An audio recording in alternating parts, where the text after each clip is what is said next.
in some sense, though, when we think about a heart attack, how likely are we to be able to lessen the chance of somebody having a heart attack in our church? You need a shot timer because that which gets measured gets worked on. The Range Tech Timer is the official timer of Active Cell Protection because it is versatile, reliable, feature-rich, and very economical. Check out all it can do at the link below.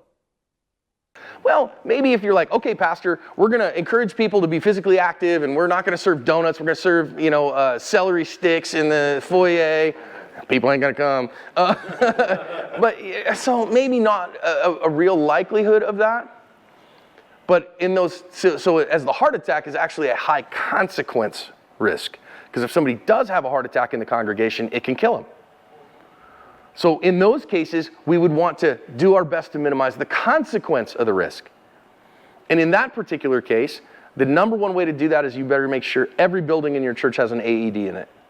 There is zero reason for every church in America not to have an AED in every accessible space, at least significant space. An AED within a 30 or 40 second proximity takes a heart attack likelihood of death down to something like 2%.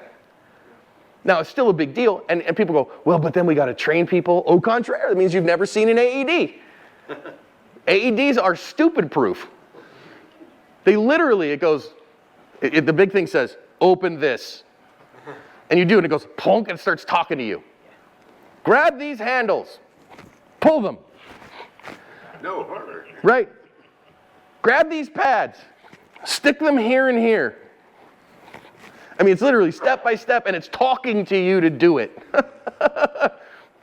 and just stuff like that, absolutely there, okay? Again, though, a kid falling on the playground. Are kids going to fall on the playground? Yes. It's going to happen. But can we minimize the consequences of that by maybe putting that crushed, tire stuff down, or just making the playground in a good spot? It's still going to happen. I mean, I remember one Sunday after church, one of my best friends at church, he and his wife, they had 4 little ones. Their kids are best friends with my kids, and their third child, their oldest daughter, she comes up, Mike and I are talking, kind of watching the kids play on the playground, but not really. You know how that goes, right? And Evie comes up to Dad and goes, Dad, I fell and my arm hurts. And her arm's going, Mert. And he was like, oh, okay. And she wasn't yet freaking out about it, right? So she's in shock. And I said, we're a mile from the hospital where we were at our church. I said, Mike, throw her in the minivan right now and take her to the ER. And he's like, okie doke, I'll get Stephanie and the boys and everybody over there in a few minutes. And he just took her up and go, and geez, man, okay, let's get her to the hospital. Those kind of things are going to happen. Do you need to have a med kit that's capable of dealing with that stuff? Now, thankfully, it wasn't a compound fracture. She didn't have any external bleeding or anything like that. Right answer, just get right to the hospital. She's still in shock. I ain't stabilizing that thing. I'm getting her to Bright Lights and Cold Steel. The pros will deal with it. And rather than call and wait for the ambulance to get here, faster for us to get her there than it is for the ambulance to show up to us. Okay, and the wee-woo wagon what are they going to do? Stick her in the wee-woo wagon, take her where we were going to take her anyways.